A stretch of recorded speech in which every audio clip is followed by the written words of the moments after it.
யாரோ அழுகுறாங்க சத்தம் கேக்குது. சீரியஸா கேட்டுச்சுடா. நான் சொல்றேன் சத்தியமா இருக்கு.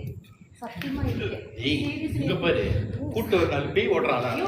சத்தியமா இருக்குயா. சொல்றது கேளுயா. சத்தியமா இருக்கு. எனக்கு என்னமோ இது சரியா பண்ணல. என் மூஞ்சி வேற கரஞ்சிச்சு. இல்ல என் உடம்பு செலுக்குது.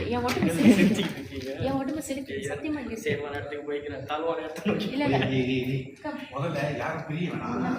எல்லாரும் ஒண்ணா இருக்கணும். நான் இப்பயே சொல்லிடுறேன். எல்லாரும் ஒண்ணாவே இருங்க. எப்பயுமே தனியா மட்டும் போயிடாதீங்க. ஓடிடாதீங்க. எல்லாரும் ஒண்ணா இருக்கணும். யாரும் பிரியக்கூடாது. முதல்ல நான் உங்களுக்கு சொல்லிடுறேன். அங்க மூணாவது இல்ல எங்க சத்தம் கேட்டுச்சுன்னா இங்க தான் மேல தான் கேட்டுச்சு. படிக்கிட்டியா படிக்கதானே இறங்கி